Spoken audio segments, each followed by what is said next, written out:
say huge department, we're talking about really two departments rolled into one, aren't we?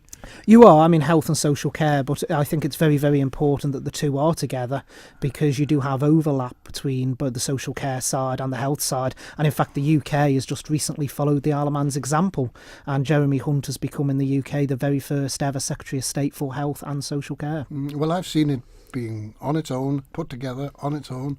It's been a divorce and joining arrangement for quite a while. This latest one was only a few years ago, wasn't it? 2 or 3 years ago. It's about 3-4 years now that it's been combined up. But I think it is important, because I think there is so much overlap. We talk about government silos, and certainly myself over the years has talked very much about breaking down government silos. And if you haven't got the health and social care elements working together, then you have got a very disjointed system.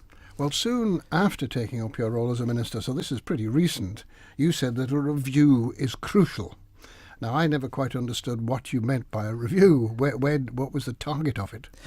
I think very bold and very ambitious. It was a complete holistic review of the health service. I think we do need to look at what we are delivering and how we are delivering it. I said very clearly in one of the very first interviews I gave when I became minister that I believed that it wasn't just looking at the finances, it was also looking at what we deliver as services and how we deliver those services. I'm very keen that we start moving more into the community. We have a 5-year health strategy that came into place when the now Chief Minister was Health Minister, and I think we should be pushing forward and delivering on that.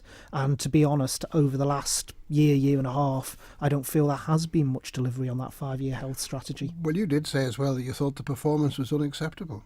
I did indeed, and I stand by that. I think at the moment there is a lot of efficiencies to be made, and I again want to make the point efficiencies doesn't mean cost cutting. An efficiency is where you do something for less money but provide the same service, and I think there is a lot within the Department of Health and the social care side where we can achieve more. Well, leaving aside the services, we'll come to that in a minute, because what people expect, and especially in today's environment where every month new treatments and new facilities come on the market for people. But we seem to be focusing a lot, particularly in Tynwald, not on the service but on the money. I mean, obviously that is a concern, because, I mean, I've said again in the last couple of weeks that if the health service eats up more and more of government's budget, then that's less services government can provide elsewhere. I made very clear that, I didn't believe that health should be a burden to other departments. There's other departments such as education, DOI, that need funding just as much as health does.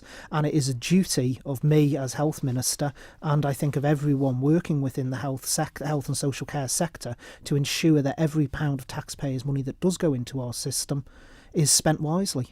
But the failure to stay within a budget, Buchanan said that in fact that was the bit that concerned him the most. But nevertheless, I would have thought with health it's almost impossible to anticipate the demand. Obviously, being a demand-led service, there is issues around that, but I think also there's a lot of stuff that needs to be done structurally.